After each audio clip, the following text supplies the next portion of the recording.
എല്ലാവർക്കും നമസ്കാരം. ഇന്നത്തെ വാർത്താ വിശേഷങ്ങളിലേക്ക് സ്വാഗതം. ഞെട്ടിപ്പിക്കുന്ന വാർത്തകളാണ് ഇന്ന് എല്ലാ പത്രങ്ങളും റിപ്പോർട്ട് ചെയ്തത്. നമുക്ക് മാതൃഭൂമി ആദ്യമായിട്ട് നോക്കാം. മാതൃഭൂമിയുടെ 1-ാം പേജ്. ഡൽഹിയിൽ ചെങ്കോട്ടയ്ക്ക് സമീപം വൻ സ്ഫോടനം, നടുങ്ങി എന്നാണ് മാതൃഭൂമി പറയുന്നത്.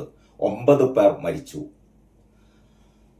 സ്ഫോടനം ചെങ്കോട്ട മെട്രോ സ്റ്റേഷന് സമീപം. കാർ പൊട്ടിത്തെറിച്ച് തീ പടർന്നു. 24 പേർക്ക് പരിക്ക്. ഡൽഹി റെയിൽവേ സ്റ്റേഷന്റെ ഒരു മാപ്പൊക്കെ കൊടുത്തിട്ട് അതിന്റെ എവിടെയാണ്, അതായത് ചെങ്കോട്ട മെട്രോ സ്റ്റേഷൻ അതൊക്കെ കാണിച്ചുകൊണ്ടുള്ള ഒരു ഗ്രാഫിക് ഒരു ലേഔട്ടിലാണ് മാതൃഭൂമി ഈ വാർത്ത കൊടുത്തത്. സ്ഫോടനമുണ്ടായ സ്ഥലത്ത് നിന്ന് ചെങ്കോട്ടയിലേക്ക് 300 മീറ്റർ മാത്രം. അറിയാലോ, ചെങ്കോട്ട ഏറ്റവും നമ്മുടെ രാജ്യത്തിന്റെ അഭിമാനപൂരിതമായ അല്ലെ, പ്രധാനമന്ത്രി ദേശീയ പതാകയ്ക്ക് ഉയർത്തുന്ന ചെങ്കോട്ട. ആ ചെങ്കോട്ടയിൽ അതിൽ നിന്ന് എത്രയാണ്, 300 മീറ്റർ മാത്രം അകലെയാണ് ഈ വൻ സ്ഫോടനം ഉണ്ടായതെന്ന് പറയുന്നത്. ചാന്ദിനി ചൗക്കിലേക്കുള്ള ദൂരം 1.1 കിലോമീറ്റർ മാത്രമാണ്.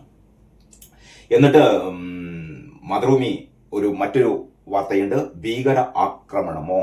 മാതൃഭൂമിക്ക് ഇപ്പോഴും സംശയമാണ് കേട്ടോ. ഭീകര ആക്രമണമാണോ അതല്ല, ഇതിങ്ങനെ ഒരു കാറ് വന്ന് അങ്ങോട്ട് പൊട്ടിത്തെറിച്ച് ഏതാണ്ട് 9, മറ്റു പത്രങ്ങളിൽ 9 അല്ല 13 പേര് മരിച്ചു എന്നൊക്കെയാണ് മറ്റു ചില പത്രങ്ങളിലുള്ളത് കേട്ടോ. അപ്പൊ ഈ 13 പേരുടെ മരണം, ഏതാണ്ട് 10-25-ലേറെ പേർക്ക് പരിക്ക്, ഇതൊക്കെ ഉണ്ടായത് ഇതിന് പിന്നിൽ ഭീകര ആക്രമണം അല്ലാതെ മറ്റെന്താണുള്ളത്?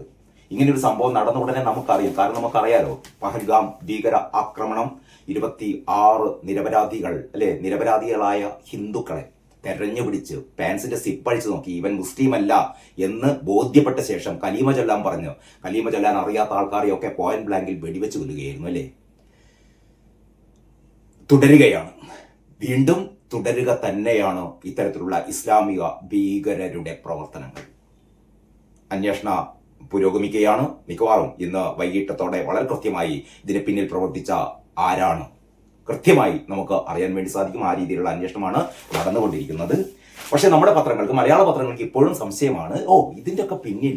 കാരണം ഈ പഹൽഗാമിലുണ്ടായ ഭീകര ആക്രമണത്തിന്റെ ഇസ്ലാമിക ഭീകരർ എന്ന് പോലും പറയാൻ പേടിയായിരുന്നു കേട്ടോ നമ്മുടെ മലയാള പത്രങ്ങൾക്ക്. പേടി അല്ലെങ്കിൽ വിധേയത്വം എന്ന് പറഞ്ഞാൽ ഹൈന്ദവ തീവ്രവാദികൾ, ഹൈന്ദവ ഭീകരർ എന്നൊക്കെ വേണമെങ്കിൽ ഇവർക്ക് പലവട്ടം ഇവർക്ക് വിളിച്ചു പറയാം. ആരെയും പേടിക്കേണ്ടതില്ല. പക്ഷെ ഇസ്ലാമിക ഭീകരർ എന്ന് ഇവർ മിണ്ടില്ല കേട്ടോ. ഇതിന്റെയൊക്കെ ദുരന്ത ഫലമാണ് നാം അനുഭവിച്ചുകൊണ്ടിരിക്കുന്നത്. ഡൽഹിയിൽ ബോംബ് പൊട്ടുമ്പോൾ ഒട്ടും ആശ്വസിക്കേണ്ട കേട്ടോ. ഇതിന്റെ കണ്ണികൾ ദക്ഷിണ ഇന്ത്യയിലേക്ക്, കേരളത്തിലേക്ക്, കാരണം തെലങ്കാന വരെ എത്തിയെന്നാണ് ഞാൻ കാണിക്കുന്നത് നിങ്ങൾക്ക്. ഇന്ത്യൻ എക്സ്പ്രസിലെ മറ്റൊരു റിപ്പോർട്ടുണ്ട് കേട്ടോ, നടുക്കുന്ന റിപ്പോർട്ട്. ഒരുപക്ഷെ മലയാള പത്രങ്ങൾ ഞാനത് നോക്കിയിട്ട് കണ്ടില്ല. ഇനി പ്രധാനപ്പെട്ടതല്ലാത്ത ഏതെങ്കിലും മൂലയിൽ കൊടുത്തിട്ടുണ്ടോ എന്നറിയില്ല. ഇത് ഈ കണ്ട ഭീകരാക്രമണങ്ങളൊന്നും അല്ല. അതിനേക്കാൾ നമ്മളെ ഞെട്ടിപ്പിക്കുന്ന, ഇന്ത്യയെ തന്നെ തകർത്തേക്കാവുന്ന, നമ്മുടെ രാജ്യത്തെ മൊത്തം തകർത്തേക്കാവുന്ന രീതിയിലുള്ള ഏറ്റവും വലിയ ഒരു ഭീകര ആക്രമണത്തിന്റെ പ്ലോട്ടാണ് കഴിഞ്ഞ ദിവസം ഗുജറാത്തിലെ ATS, ആന്റി ടെററിസ്റ്റ് സ്ക്വാഡ് തകർത്തു കളഞ്ഞത്. ആ തരത്തിലുള്ള ഏറ്റവും വലിയ ഒരു ഭീകര ആക്രമണ പ്ലാനിങ് ആയിരുന്നു കേട്ടോ. അതിലേക്ക് ഞാൻ വരാം. അപ്പൊ ഏതായാലും മാതൃഭൂമി ഇങ്ങനെയൊക്കെയാണ് വാർത്ത കൊടുത്തത്. അടുത്ത വാർത്തയാണ് നമ്മുടെ പഞ്ചായത്ത് തിരഞ്ഞെടുപ്പ്, തദ്ദേശ സ്വയംഭരണ സ്ഥാപനങ്ങളിലേക്കുള്ള തിരഞ്ഞെടുപ്പ്. തദ്ദേശ തിരഞ്ഞെടുപ്പ് 2 ഘട്ടങ്ങളായി എന്ന് പറയുന്ന വാർത്ത മാതൃഭൂമി താഴെ കൊടുത്തിട്ടുണ്ട്. അതിന്റെ അതായത് 9-ാം തീയതിയും 11-ാം തീയതിയും, ഡിസംബർ 9, 11 തീയതികളിലാണ് 2 ഘട്ടങ്ങളായി തിരഞ്ഞെടുപ്പ് നടക്കുന്നത്. 13-ാം തീയതി ഫലമറിയുകയും ചെയ്യാം. കേരളത്തെ സംബന്ധിച്ചിടത്തോളം കേരളത്തിന്റെ മുന്നോട്ടുള്ള പോക്ക് എങ്ങനെ എന്ന് തീരുമാനിക്കപ്പെടുന്നത് യഥാർത്ഥത്തിൽ ഈ 13-ാം തീയതി ഫലമറിയുന്ന തദ്ദേശ സ്വയംഭരണ തെരഞ്ഞെടുപ്പ് വഴിയാണെന്ന് നമുക്കറിയാം. കഴിഞ്ഞ തദ്ദേശ സ്വയംഭരണ തെരഞ്ഞെടുപ്പിൽ LDF-നായിരുന്നു മേൽക്കൈ ഉണ്ടായിരുന്നത്. ഏതാണ്ട് ഒരു 42% വോട്ട് LDF നേടുകയുണ്ടായി. ഒരു 2%-2.5% കുറവായിരുന്നു UDF-ന് കിട്ടിയ വോട്ട്. BJP-യുടെ 15% വോട്ടായിരുന്നു കിട്ടിയത്. ഇത്തവണ LDF ആ മേൽക്കൈ തുടർന്നില്ല എങ്കിൽ വരാനിരിക്കുന്ന 2026 നിയമസഭാ തെരഞ്ഞെടുപ്പിൽ നമുക്ക് കൃത്യമായി പ്രവചിക്കാം, 3-ാം തവണ എന്ന് പറയുന്ന പിണറായി വിജയന്റെ മോഹം നടക്കില്ല. യു ഡി എഫ് എത്രമാത്രം കഴിഞ്ഞ തവണത്തേതിൽ നിന്നും വോട്ടുകൾ സമാഹരിക്കാൻ യു ഡി എഫിന് കഴിയുന്നുണ്ട്, അല്ലെങ്കിൽ ഏറ്റവും മുന്നിലേക്ക് LDFനെ മറികടന്നുകൊണ്ട് മുന്നിലേക്ക് യു ഡി എഫിന് എത്താനായാൽ അവർക്കത് വലിയൊരു ആത്മവിശ്വാസമായിരിക്കും. നമുക്ക് ഉറപ്പിക്കാം 2026 ഇത് യു ഡി എഫിന്റെ സർക്കാരായിരിക്കും വരാൻ പോകുന്നത്. മറ്റൊന്ന് 15% എന്ന് പറയുന്ന BJPയുടെ വോട്ട് അതിനിർണായകമാണ് കേട്ടോ. അത് കഴിഞ്ഞ ലോക്സഭാ തെരഞ്ഞെടുപ്പിൽ നമ്മൾ കണ്ടതാണ്. 20% BJPക്ക് ലഭിച്ച വോട്ട് ഷെയർ.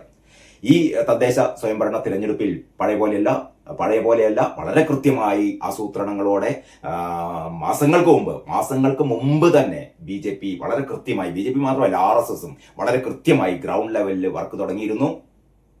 നമുക്കറിയാലോ, ഏറ്റവും പുതിയ സ്ഥാനാർത്ഥി ലിസ്റ്റ് കണ്ടാൽ മുൻ DGP ശ്രീലേഖ ഉൾപ്പെടെയാണ് അവരുടെ സ്ഥാനാർത്ഥി ലിസ്റ്റിൽ ഇടം പിടിച്ചത് എന്ന് പറഞ്ഞാൽ വളരെ കൃത്യമായ മുന്നൊരുക്കങ്ങളോടെ BJP രംഗത്തുണ്ട്. ആ 15% എന്നുള്ളത് ഇപ്രാവശ്യം 20% വർദ്ധിച്ചാൽ, അധികമൊന്നും വേണ്ട, 20% വർദ്ധിച്ചാൽ തന്നെ LDFനും UDFനും അതൊരു താക്കീതാണ്. 2026 നിയമസഭാ തെരഞ്ഞെടുപ്പിൽ BJP ശക്തമായ സാന്നിധ്യം അറിയിക്കും. ഒരുപക്ഷെ ഈ രണ്ട് മുന്നണികളുടെയും മന്ത്രിസഭാ രൂപീകരണം എന്ന സ്വപ്നം നടക്കില്ല. കാരണം BJP ആ രീതിയിലുള്ള ഒരു കുതിപ്പായിരിക്കും നടത്തുക. അപ്പോൾ ഞാൻ പറഞ്ഞുകൊണ്ട് വരുന്നത്, ഈ 13-ാം തീയതി, അടുത്ത മാസം 13-ാം തീയതി പഞ്ചായത്ത് തെരഞ്ഞെടുപ്പിന്റെ ഫലം വരുമ്പോൾ യഥാർത്ഥത്തിൽ 2026 നിയമസഭാ തെരഞ്ഞെടുപ്പിന്റെ ഫലത്തിന്റെ കൃത്യമായൊരു സൂചനയായിരിക്കും അത്. നമ്മൾ സാധാരണ പറയാറുണ്ട്, ഈ പഞ്ചായത്ത് തെരഞ്ഞെടുപ്പ് എന്നൊക്കെ പറയുമ്പോൾ അത് പ്രാദേശിക വിഷയങ്ങളിലൂന്നിയാണ്, അതിൽ പ്രത്യേകിച്ച് രാഷ്ട്രീയമൊന്നും അങ്ങനെ കടന്നു വരാറില്ല എന്നൊക്കെ നമ്മൾ പറയാറുണ്ടെങ്കിലും ഇത്തവണ പിണറായി സർക്കാരിന്റെ ജനദ്രോഹ നയങ്ങൾ, ജനദ്രോഹ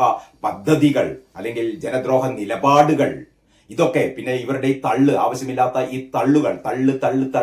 തള്ളിക്കൊണ്ടിരിക്കുന്ന ഈ മന്ത്രിസഭ, പിന്നീട് കഴിഞ്ഞ ദിവസങ്ങൾക്ക് നമുക്കറിയാം ആശുപത്രികളിലൊക്കെ നടക്കുന്ന ഈ കൊലപാതക പരമ്പരകൾ, വീട്ടമ്മയുടെ മരണം, അല്ലെങ്കിൽ ഇതാ കഴിഞ്ഞ ദിവസം ഏറ്റവും അവസാനം ഗർഭിണിയായ പ്രസവത്തിന് ശേഷം 18-ാം ദിവസം ഒരു അമ്മ മരിക്കുന്നത്, അതിന് തൊട്ടു മുമ്പ് ഒരു ഓട്ടോ ഡ്രൈവർ, ഹൃദ്രോഗബാധിതനായ ഓട്ടോ ഡ്രൈവർ മതിയായല്ല ഒരു ചികിത്സയും ലഭിക്കാതെ സർക്കാർ ആശുപത്രിയിൽ മരിക്കുന്നത്. അങ്ങനെ നമ്മുടെ സർക്കാർ ആശുപത്രികളും വിദ്യാലയങ്ങളും ഉൾപ്പെടെ എല്ലാ സർക്കാരിന്റെ സംവിധാനങ്ങൾ അത്രയും കുത്തഴിഞ്ഞു കിടക്കുകയാണ് എന്ന് പറയുന്ന ഒരു യാഥാർത്ഥ്യം ജനം തിരിച്ചറിഞ്ഞിരിക്കുന്നു.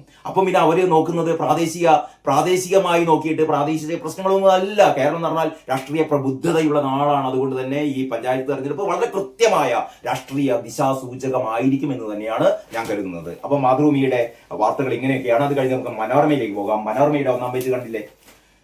മനോരമ, ചെങ്കോട്ടയിൽ കാർ സ്ഫോടനം, 8 മരണം, രാജ്യ തലസ്ഥാനത്തെ വിറപ്പിച്ച പൊട്ടിത്തെറി, വൈകിട്ട് 6:25 സമീപത്തെ കാറുകൾ കത്തിച്ചാമ്പലായി, 24 പേർക്ക് പരിക്കേറ്റു. അത് കഴിഞ്ഞിട്ട് ഈ ചെങ്കോട്ടയ്ക്ക് സമീപമുള്ള ആ ഒരു മാപ്പൊക്കെ കൊടുത്തിട്ടുണ്ട്. ചാന്ദിനി ചൗക്ക് മാർക്കറ്റ് കാണാം, ഡൽഹി ജുമാ മസ്ജിദ്, രാജ്ഘട്ട്, അരുൺ ജെയ്റ്റ്ലി സ്റ്റേഡിയം, സുപ്രീം കോടതി, കൊനാട്ട് പ്ലേസ്, പാർലമെന്റ് 7.5 കിലോമീറ്റർ അകലെ, രാഷ്ട്രപതി ഭവൻ, ഇന്ത്യ ഗേറ്റ്. വളരെ തന്ത്രപ്രധാനമായ സ്ഥലത്താണ് ഈ ഒരു സ്ഫോടനം ഉണ്ടായത് എന്നുള്ളതാണ് നമ്മളെ ഞെട്ടിപ്പിക്കുന്ന ഏറ്റവും പ്രധാനപ്പെട്ട കാര്യം. പൊട്ടിത്തെറിച്ചത് CNG കാർ എന്ന് പറയുന്നു. അമിത്ഷായുടെ ഒരു പ്രതികരണമുണ്ട് കേട്ടോ. എല്ലാ സാധ്യതകളും പരിശോധിക്കും, കർശനമായ അന്വേഷണം നടത്തുകയും അതിന്റെ കണ്ടെത്തലുകൾ എത്രയും വേഗം ജനസമക്ഷം അവതരിപ്പിക്കുകയും ചെയ്യുമെന്നാണ് അമിത്ഷാ പറഞ്ഞത്. ആ പൊട്ടിത്തെറിയുടെ ആ ദൃശ്യങ്ങൾ, വളരെ കൃത്യമായ ഫോട്ടോ മനോരമ കൊടുത്തിട്ടുണ്ട്. ന്യൂഡൽഹിയിലെ ചെങ്കോട്ടയിൽ കാറിൽ സ്ഫോടനമുണ്ടായ ഇടത്തേക്ക് പോലീസ് ഉദ്യോഗസ്ഥരും രക്ഷാപ്രവർത്തകരും എത്തുന്നു.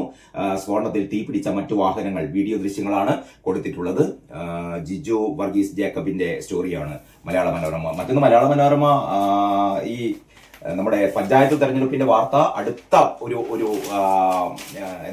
അടുത്തൊരു 1-ാം പേജ് എന്നുള്ള രീതിയിലാണ് തയ്യാറാക്കിയത്. തദ്ദേശ തെരഞ്ഞെടുപ്പ് 2 ഘട്ടങ്ങളായി, നാടിൻ നന്മകനെ, പൊന്മകളെ, മുത്തായവരെ എന്നൊക്കെ വിളിച്ചിട്ട് നമ്മുടെ 3 എന്ന് പറഞ്ഞാൽ UDFും LDFും BJPയും അവർ രംഗത്തിറങ്ങുകയാണ് എന്നുള്ള രീതിയിലുള്ള വളരെ വളരെ നമുക്ക് പെട്ടെന്ന് തന്നെ നമ്മുടെ ശ്രദ്ധ ആകർഷിക്കുന്ന ഒരു ഫ്രണ്ട് പേജാണ് മലയാള മനോരമ തയ്യാറാക്കിയത്. എനിക്ക് തോന്നുന്നു ഇത് നേരത്തെ തയ്യാറാക്കിയ, അല്ലെങ്കിൽ അതിനുശേഷമാണല്ലോ, വൈകിട്ടാണ് ഈ ഒരു സ്ഫോടനം ഉണ്ടായത്. അപ്പോൾ സ്ഫോടനത്തെ തുടർന്ന് തയ്യാറാക്കിയ മറ്റൊരു 1-ാം പേജാണ് ഞാൻ നേരത്തെ നിങ്ങൾക്ക് കാണിച്ചത്. നാട്ടാരവം എന്നാണ് തലക്കെട്ട്. ഫലം ഡിസംബർ 13, പോളിംഗ് 9-11. നാട്ടാരവം. അത് കഴിഞ്ഞിട്ട് ഭീകരബന്ധം, 3 ഡോക്ടർമാർ ഉൾപ്പെടെ 8 പേർ അറസ്റ്റ് എന്ന് പറയുന്ന, അതായത് ഇനിയും ഇത്തരത്തിലുള്ള ഭീകര ആക്രമണങ്ങൾക്ക് സാധ്യതയുണ്ട് എന്ന് പറയുന്ന നടുക്കുന്ന ഒരു വാർത്ത തന്നെയാണ് മലയാള മനോരമ അതിന് ശേഷം കൊടുത്തത്. 2900 കിലോ സ്ഫോടക വസ്തുക്കളും AK-47 അടക്കം ആയുധങ്ങളും പിടിച്ചു എന്ന് പറയുന്നു കേട്ടോ. ഭീകര സംഘടനകളായ ജെയ്ഷെ മുഹമ്മദ്, അൽസർ ഗസ്വത്തുൽ ഹിന്ദ് എന്ന് പറഞ്ഞാൽ AGH എന്നിവയുമായി ബന്ധമുള്ള 3 ഡോക്ടർമാർ ഉൾപ്പെടെ 8 പേരെ ജമ്മു കാശ്മീർ പോലീസ് അറസ്റ്റ് ചെയ്തു എന്ന് പറയുന്ന വാർത്തയാണ് മനോരമ കൊടുത്തത്. മനോരമ ഇന്ന് എനിക്കൊന്ന് മനോരമ വളരെ വിശദമായി ഈ നമ്മുടെ തദ്ദേശ സ്വയംഭരണ തെരഞ്ഞെടുപ്പുമായി ബന്ധപ്പെട്ട് അത് വളരെ ആകർഷകമായ പേജുകളൊക്കെയാണ് ഉള്ളിലുള്ളത്. ഇലക്ഷൻ മോഡ്, ഒരുങ്ങി ഇറങ്ങി മുന്നണികൾ എന്നൊക്കെ പറഞ്ഞിട്ട് ഞാൻ അതിലേക്ക് വിശദമായി കടക്കുന്നില്ല. ഞാൻ മറ്റു പത്രങ്ങൾ എങ്ങനെയാണ് ഈ വാർത്തകൾ കൊടുത്തത് നോക്കാം. ദേശാഭിമാനി ഡൽഹി നടുങ്ങി എന്ന് പറയുന്നത്. ഡൽഹി നടുങ്ങി, 9 മരണം, ചെങ്കോട്ടയ്ക്ക് സമീപം കാറിൽ സ്ഫോടനം. അത് കഴിഞ്ഞിട്ട് ദേശാഭിമാനി മനോരമ ചെയ്തതുപോലെ തന്നെ ദേശാഭിമാനി മറ്റൊരു 1-ാം പേജ് കൂടി തയ്യാറാക്കിയിട്ടുണ്ട്. അതിങ്ങനെയാണ്: തദ്ദേശ തിരഞ്ഞെടുപ്പ് 2 ഘട്ടം, 13-ന് വോട്ടെണ്ണും 11, 9 2 ഘട്ടങ്ങളിലായിട്ട് നടക്കുന്നു എന്നുള്ള രീതിയിൽ ദേശാഭിമാനി ആ വാർത്ത കൊടുത്തിട്ടുണ്ട്. അതിന്റെ കൂടെ തന്നെ ദേശാഭിമാനി ഒരു പ്രചാരണം കൂടി നടത്തുന്നു. കുതിക്കാൻ LDF. ദേശാഭിമാനി പറയാണ്, ദേശാഭിമാനി സമാധാനിക്കുകയാണ്, LDF ഇങ്ങനെ കുതിക്കാൻ വേണ്ടി പോവുകയാണ്. ആകെ എന്താ പറയാ, ക്ഷീണമായ അവസ്ഥയിൽ, അല്ലെ, ആകെ ഒന്ന് നിവർന്ന് നിൽക്കാൻ പോലും പറ്റാത്തൊരവസ്ഥയിലാണ് പിണറായി വിജയൻ സർക്കാർ എന്ന് നമുക്ക് വളരെ കൃത്യമായിട്ട് അറിയാം. പക്ഷെ ദേശാഭിമാനിക്കാനെ പറഞ്ഞുള്ളൂ. ക്ഷേമം, വികസനം, സമാധാനം എന്ന് പറയുന്നത് നമ്മുടെ നാട്ടിൽ എല്ലാവർക്കും ക്ഷേമം, എല്ലാവർക്കും വികസനം, എല്ലാവർക്കും സമാധാനം. മനസ്സിലായല്ലോ? ദേശാഭിമാനിക്ക് ഇങ്ങനെ പറയാൻ പറ്റുള്ളൂ. പക്ഷേ നമുക്കറിയാം ഒരു ക്ഷേമവുമില്ല, ജനങ്ങൾക്ക് ഒരു ക്ഷേമവും ലഭിച്ചിട്ടില്ല. വികസനം, ഇവിടെ ഒരു വികസന പദ്ധതികളും ഇവിടെ നടപ്പാക്കിയിട്ടില്ല.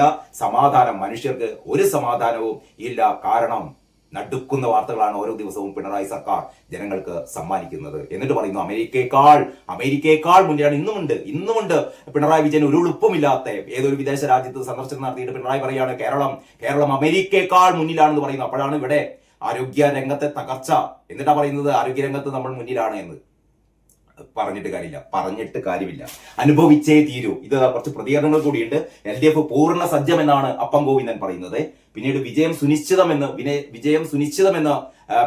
ബിനോയ് വിശ്വം പറയുന്നു. ബിനോയ് വിശ്വത്തെ സംബന്ധിച്ചിടത്തോളം ബിനോയ് വിശ്വം ഓർക്കേണ്ടത് എന്താണെന്നറിയോ? ബിനോയ് വിശ്വത്തൊക്കെ പറഞ്ഞ് പറ്റിച്ചിട്ട് ഇപ്പോഴും PM ശ്രീ പദ്ധതിയുമായി ബന്ധപ്പെട്ട് ബിനോയ് വിശ്വം ആവശ്യപ്പെട്ട പോലെ ഈ പദ്ധതി മരവിപ്പിക്കണം എന്നാവശ്യപ്പെട്ടിട്ടുള്ള കത്ത് ഇതേവരെ ഏതാണ്ട് ഒരു മാസം ആവാനായിട്ടോ ഇതുവരെ കേന്ദ്രത്തിന് അയച്ചിട്ടില്ല. ശിവൻകുട്ടി പോയി കണ്ട് കേന്ദ്ര വിദ്യാഭ്യാസ മന്ത്രിയെ കഴിഞ്ഞ ദിവസം സന്ദർശിക്കുകയും ചെയ്തു. കത്ത് കൊടുത്തിട്ടില്ല എന്ന് പറഞ്ഞാൽ ശരിക്കും പറഞ്ഞു പറ്റിച്ചു ബിനോയ് വിശ്വത്തെ.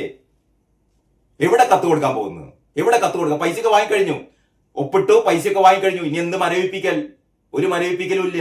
ശരിക്ക് പച്ച മലയാളത്തിൽ പറഞ്ഞാൽ മറ്റൊന്നാണ് പറയേണ്ടത്, ഞാൻ പറയുന്നില്ല. പിന്നീട് എന്താണ്, കേരളത്തിന്റെ നേട്ടം ചർച്ചയാവുമെന്നാണ് TP രാമകൃഷ്ണൻ പറയുന്നത്, നമ്മുടെ LDF കൺവീനർ പറയുന്നത്. LDF അനുകൂല LDF അനുകൂല ജനതരംഗം ഉണ്ടാവുമെന്ന് ആരാ പറയുന്നത്? നമ്മുടെ കേരള കോൺഗ്രസിന്റെ നമ്മുടെ മാണി സാറിന്റെ മകൻ ജോസ് കെ മാണി.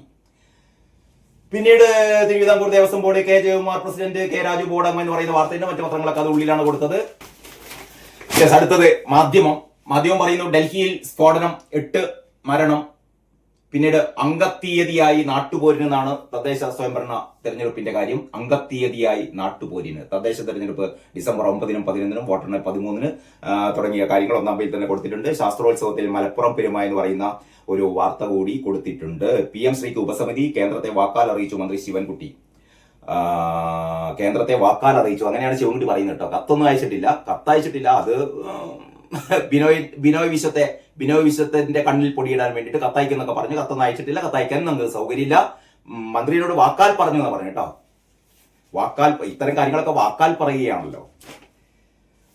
അപ്പൊ ഇതിലെ വാർത്ത ഇങ്ങനെ കൊടുത്തത്: രാജ്യത്തെ ഞെട്ടിപ്പിച്ച് ഡൽഹിയിൽ കാർ ബോംബ് സ്ഫോടനം, 8 പേർ കൊല്ലപ്പെട്ടു. ഇതിൽ 8 പേരാണ് കേട്ടോ, 8 പേർ കൊല്ലപ്പെട്ടു. ഇനി കേരളകൗമുദിയാണ് 13 മരണം എന്ന് പറയുന്നത് കേട്ടോ.